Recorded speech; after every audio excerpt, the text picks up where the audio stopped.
दोस्तों, दिल्ली के रहने वाले 4 दोस्त छुट्टियों का आनंद लेने के लिए उत्तराखंड की ओर जाने का प्लान बनाते हैं। उनमें से 2 लड़के आरव और वियान थे और 2 लड़कियां नेहा और काव्या थी।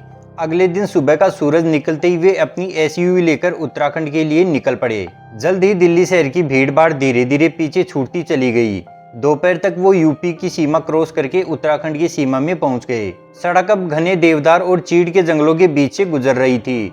ठंडी हवा पेड़ों की शाखाओं को धीरे धीरे हिला रही थी। चारों रास्ते पर हंसी मजाक करते जा रहे थे। मोबाइल का नेटवर्क भी धीरे धीरे गायब होने लगा, लेकिन किसी ने इस बात पर ज्यादा ध्यान नहीं दिया कि करीब 2 घंटे बाद सड़क लगभग सुनसान हो गई। चारों ओर सिर्फ जंगल और पहाड़ दिखाई दे रहे थे। उन्हें ये सफर किसी रोमांचक एडवेंचर जैसा लग रहा था। किसी को भी अंदाजा नहीं था कि ये ट्रिप उनकी जिंदगी हमेशा के लिए बदल देगी। आसमान पर धीरे धीरे काले बादल घिरने लगे। हवा पहले से कहीं ज्यादा ठंडी महसूस होने लगी। जल्द ही वे उत्तराखंड के एक गांव में पहुंच गए।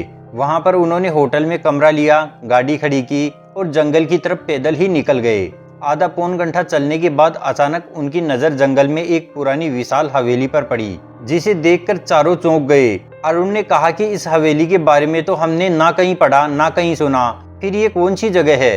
हवेली घने पेड़ों के बीच अकेली खड़ी थी। उसकी दीवारों पर मोटी काई जमी हुई थी। कई जगहों पर दीवारें टूट चुकी थी।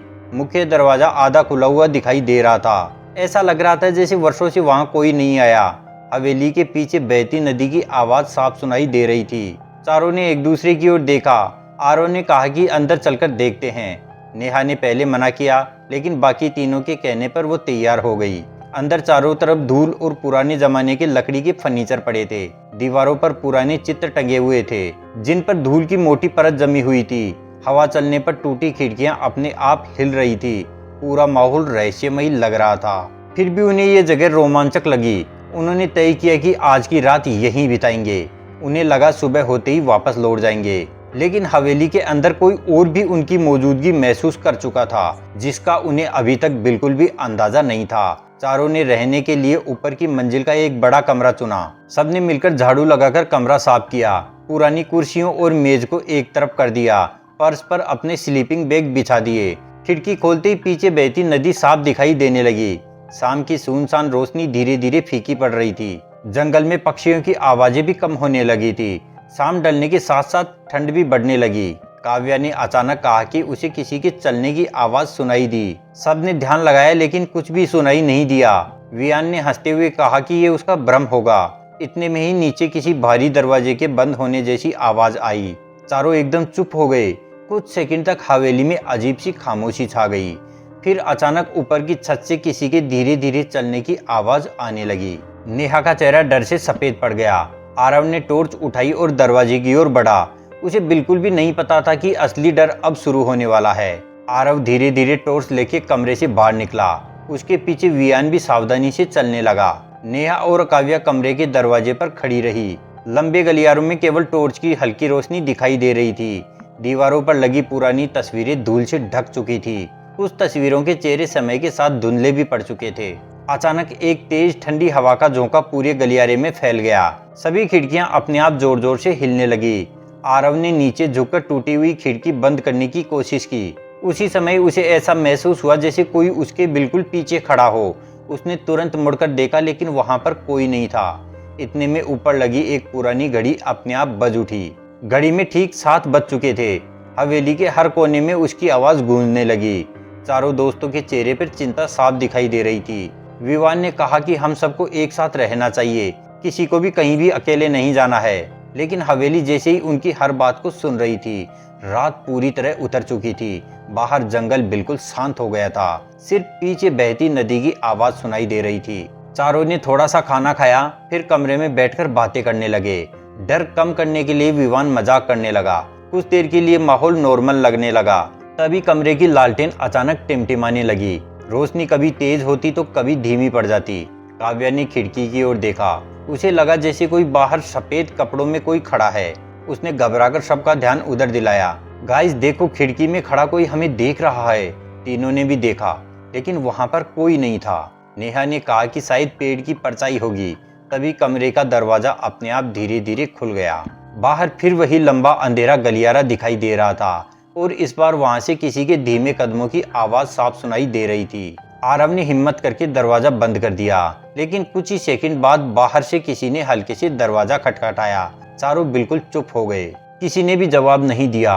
दस्तक फिर सुनाई दी, इस बार पहले से थोड़ी ज्यादा तेज। विवान ने दरवाजा खोलने की कोशिश की, लेकिन आरव ने उसे रोक दिया। कुछ देर बाद दस्तक अचानक बंद हो गई। सभी ने राहत की सांस ली। उसी समय कमरे के कोने में रखा पुराना आईना अपने आप हिलने लगा। उसमें कुछ पल के लिए एक धुंधली आकृति दिखाई दी। नेहा डरकर पीछे हट गई। अगले ही पल आईना फिर बिल्कुल सामान्य हो गया, लेकिन हवेली में किसी अंधे की शक्ति की मौजूदगी अब साफ महसूस होने लगी थी। और उसी रात उनका पहला असली सामना उस रहस्यमय आत्मा से होने वाला था। रात के 12 बजने में कुछ ही मिनट बाकी थे। हवेली में अजीब सी खामोशी फैल चुकी थी। बाहर बहती नदी की आवाज पहले से कहीं ज्यादा तेज सुनाई दे रही थी। हवा के साथ पुराने दरवाजे अपने आप चरमराने लगे। चारों दोस्त एक ही कमरे में बैठे थे। डर के मारे किसी को भी नींद नहीं आ रही थी। अचानक ऊपर की छत से किसी भारी चीज के घिसटने की आवाज आने लगी। आवाज धीरे धीरे उनके कमरे के ठीक ऊपर आकर रुक गई। नेहा ने कांपती आवाज में पूछा कि क्या किसी और ने भी ये आवाज सुनी। तीनों ने चुपचाप हाँ में सिर हिलाया। तभी कमरे का तापमान अचानक बहुत ठंडा हो गया। उनकी सांसों से हल्की भाप दिखाई देने लगी। लालटेन की लो बहुत छोटी हो गई और कमरे के बाहर से किसी महिला के धीमे धीमे गुनगुनाने की आवाज सुनाई देने लगी। वह आवाज इतनी रहस्यमयी थी कि किसी की भी हिम्मत बाहर जाने की नहीं हुई। काव्या ने धीरे से भगवान का नाम लिया, लेकिन वो गुनगुनाहट अब दरवाजे के बिल्कुल पास आ चुकी थी और अगले ही पल सब कुछ एकदम से शांत हो गया। कुछ मिनट तक कोई आवाज नहीं आई। आरव ने धीरे से दरवाजा खोला। गलियारा पूरी तरह से खाली था। टॉर्च की रोशनी दूर तक फैल रही थी। दीवारों पर पड़ती परछाइयां अजीब आकृतियां बना रही थी। अचानक नीचे की मंजिल से किसी के दौड़ने जैसी आवाज आई। विवान ने कहा कि शायद कोई जंगली जानवर अंदर आ गया होगा। चारों सीढ़ियों तक पहुंचे। नीचे अंधेरा पहले से कहीं ज्यादा घना हो चुका था। तभी हवेली के पीछे वाली दिशा से किसी महिला के रोने की आवाज सुनाई देने लगी। वह आवाज नदी की ओर से आ रही थी। नेहा ने कहा कि हमें वापस कमरे में चलना चाहिए, लेकिन तभी गलियारे के दूसरे छोर पर सफेद कपड़ों में एक धुंधली आकृति कुछ पल के लिए दिखाई दी। जैसे ही आरव ने टॉर्च उसकी ओर घुमाई, वो आकृति पल भर में गायब हो गई। हवा अचानक बहुत तेज चलने लगी और हवेली के सभी दरवाजे एक साथ जोर जोर से बंद हो गए। दरवाजों की आवाज से पूरी हवेली गूंज उठी। चारों घबराकर वापस अपने कमरे की ओर भागे, लेकिन उनका कमरा बाहर से बंद हो चुका था। आरव और विवान ने पूरी ताकत से दरवाजे को धक्का दिया। कुछ कोशिशों के बाद दरवाजा खुल गया। अंदर आते ही उन्हें लगा कि कमरे का सामान अपनी जगह से बदला हुआ है। जो कुर्सियां उन्होंने दीवार के पास रखी थी, वे बीच कमरे में थी। पुरानी मेज खिड़की के सामने पहुंच चुकी थी, जैसा कि इन चारों दोस्तों के आने से पहले था। स्लीपिंग बैग भी इधर उधर पड़े थे। नेहा की नजर कमरे के कोने में गई। वहां धूल पर किसी के नंगे पैरों के निशान बने हुए थे। वे निशान कमरे से निकलकर गलियारी की ओर जा रहे थे। चारों ने एक दूसरे की तरफ देखा। उन्हें समझ आ गया था कि इस हवेली में वे चारों अकेले नहीं थे। रात का लगभग 1 बज चुका था। चारों ने फैसला किया कि अब किसी भी हालत में अलग नहीं होंगे। आरव ने टॉर्च कसकर पकड़ ली। विवान खिड़की के पास खड़ा होकर बाहर देखने लगा। नेहा और काव्या एक दूसरे का हाथ थामे बैठी थी। चारों काफी डरे हुए थे। बाहर नदी का बहाव पहले से कहीं तेज सुनाई दे रहा था। अचानक हवेली के नीचे से किसी के जोर जोर से जंजीर घसीटने जैसी आवाज आने लगी। आवाज धीरे धीरे सीढ़ियों की ओर बढ़ने लगी। हर कदम के साथ वो और भी साफ सुनाई देने लगी। चारों की धड़कनें तेज हो गई। कोई कुछ भी नहीं बोल पा रहा था। तभी कमरे की बत्ती जैसी हल्की लालटेन अचानक बुझ गई। पूरा कमरा घुप अंधेरे में डूब गया। आरव ने तुरंत टॉर्च जलाई। रोशनी में सब कुछ नॉर्मल दिखा, लेकिन अगले ही पल कमरे के बाहर से किसी महिला की धीमी हंसी सुनाई दी। वह हंसी धीरे धीरे पूरी गलियारे में गूंजने लगी और फिर अचानक से बंद हो गई। कुछ क्षण तक सब कुछ शांत रहा। तभी कमरे का दरवाजा अपने आप धीरे धीरे खुलने लगा। ठंडी हवा का तेज झोंका अंदर आया।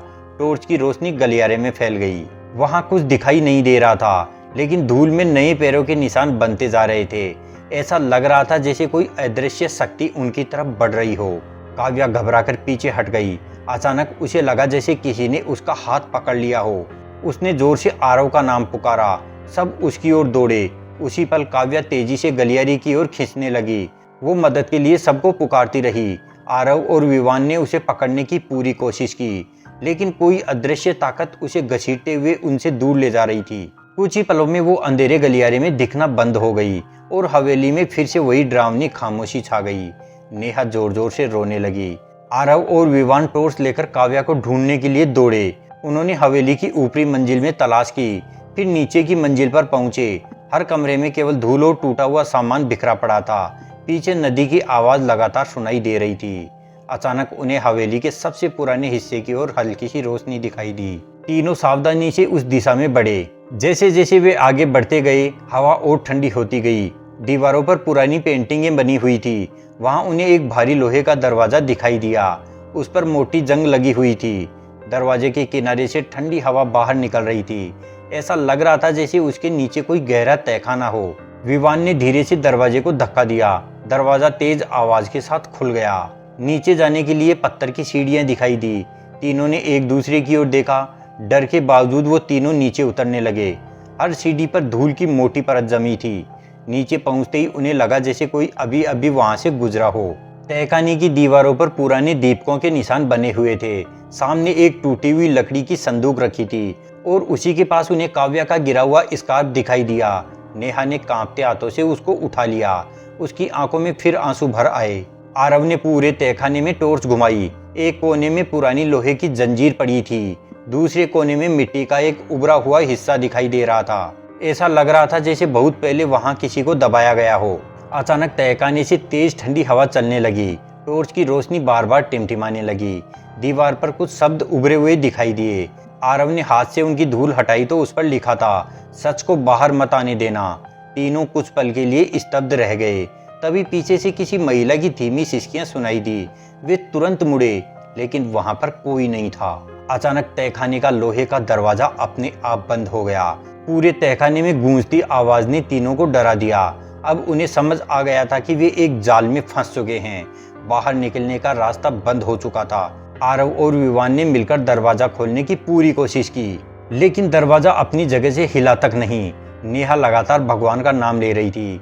उसी समय तहखाने के दूसरे सिरे से हल्की रोशनी दिखाई दी। तीनों सावधानी से उसकी ओर बढ़े। वहां एक पुरानी लकड़ी की अलमारी रखी थी। अलमारी के अंदर धूल से ढकी हुई एक पुरानी डायरी मिली। डायरी के पहले पन्ने पर हवेली के ठाकुर का नाम लिखा था। अगले पन्ने में हवेली की रहस्यमयी घटनाओं का उल्लेख था। ऐसा लग रहा था कि किसी ने वर्षों पहले पूरी सच्चाई लिखने की कोशिश की थी। तभी विवान ने महसूस किया कि उनके पीछे फिर कोई खड़ा है। वो तुरंत मुड़ा, लेकिन वहां पर केवल अंधेरा था। अचानक उसके कंधे पर किसी बर्फ जैसे ठंडे हाथ का स्पर्श हुआ। विवान घबराकर पीछे हट गया और उसी पल तहखाने में फिर वही रहस्यमयी हंसी गूंज उठी। अब तीनों को एहसास हो चुका था कि इस हवेली का रहस्य उनकी कल्पना से कहीं ज्यादा भयानक था। आरव ने कांपते हाथों से पुरानी डायरी का पहला पन्ना खोला। उस पर लिखी स्याही समय के साथ हल्की पड़ चुकी थी, लेकिन शब्द अब भी पढ़े जा सकते थे। डायरी में लिखा था कि लगभग 100 वर्ष पहले ये हवेली एक प्रभावशाली ठाकुर की थी। उसके यहाँ कई नौकर और नौकरानियां काम करते थे। उनमें से एक युवती सबसे ईमानदार और मेहनती मानी जाती थी। एक दिन कुछ बेईमान नौकरों ने उस पर चोरी का झूठा आरोप लगा दिया। उसने बार बार अपनी बेगुनाही की विनती की, लेकिन किसी ने भी उसकी बात पर विश्वास नहीं किया। क्रोध में आकर ठाकुर ने उसे हवेली के नीचे बने तहखाने में बंद कर दिया। भूख और प्यास से तड़प तड़प कर कुछ ही दिनों में उसकी मौत वहीं तहखाने में हो गई। उसके बाद हवेली में अजीब घटनाएं शुरू हो गई। रात होते ही लोगों को कदमों की आवाज सुनाई देती। कमरे अपने आप खुलने और बंद होने लगे। धीरे धीरे ठाकुर का पूरा परिवार और बेईमान नौकर रहस्यमयी घटनाओं का शिकार हो गए और अंत में ये हवेली हमेशा के लिए वीरान हो गई। डायरी पढ़ते ही तहखाने में फिर से वही ठंडी हवा चलने लगी। टॉर्च की रोशनी बार बार कम पड़ने लगी। नेहा ने घबराकर आरव का हाथ पकड़ लिया। विवान ने कहा कि हमें तुरंत यहाँ से निकलना होगा। तीनों वापस सीढ़ियों की ओर दौड़े। तभी पीछे से किसी के तेज कदमों की आवाज आने लगी। ऐसा लग रहा था जैसे कोई उनका पीछा कर रहा हो। वे ऊपर पहुंच ही रहे थे कि विवान अचानक रुक गया। उसने कहा कि किसी ने उसका पैर पकड़ लिया है। आरव ने टॉर्च नीचे डाली, लेकिन वहां पर कोई दिखाई नहीं दिया।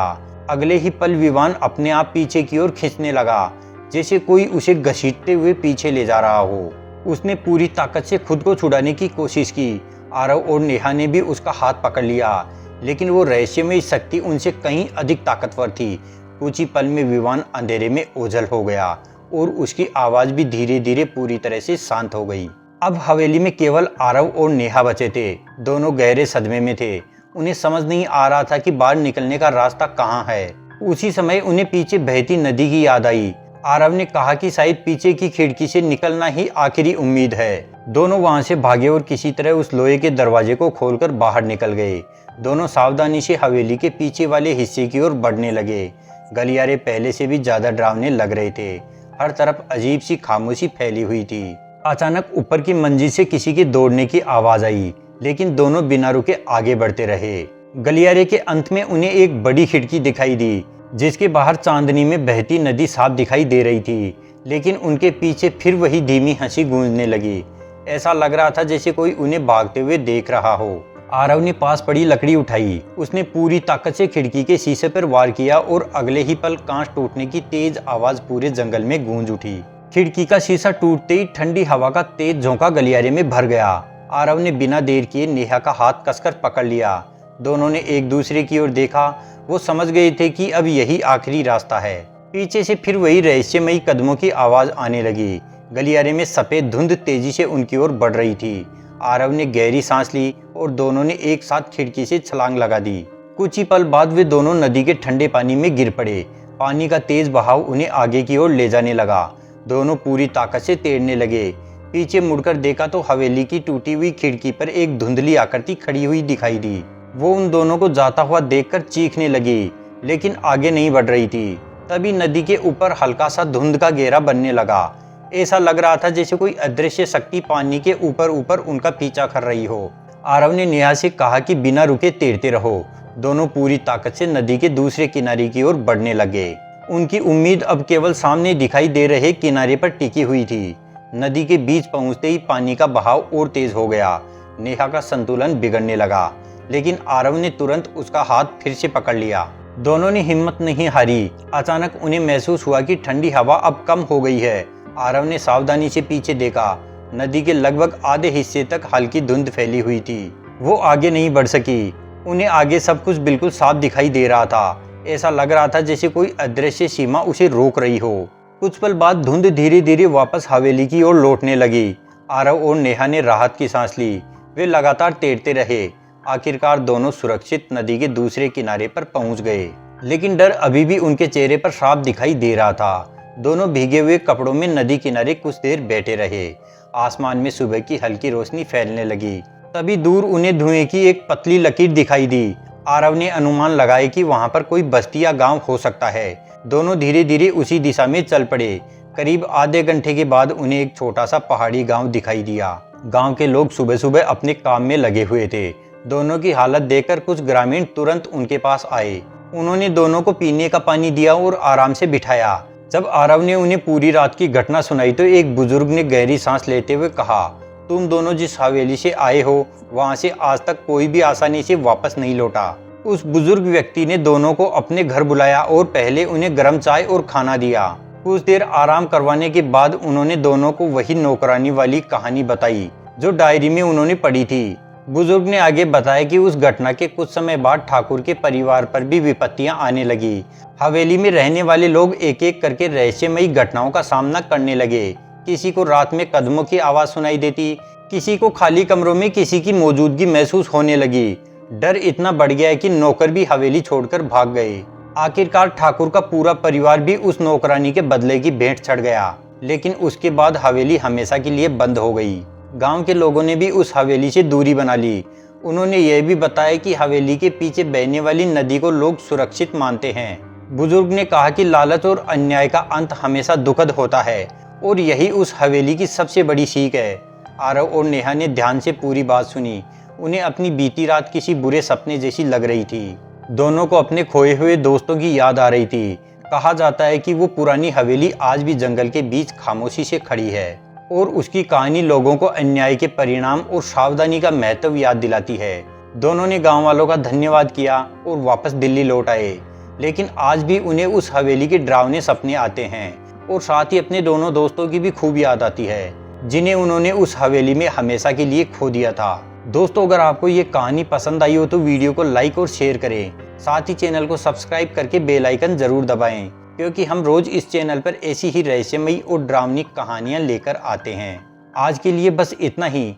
अगली कहानी में हम एक और रहस्यमयी जगह की यात्रा करेंगे, जहां हर मोड़ पर नया रहस्य आपका इंतजार करेगा। तब तक सुरक्षित रहें, अपने और अपने परिवार का ख्याल रखें। मिलते हैं अगली एक और रोमांचक कहानी के साथ।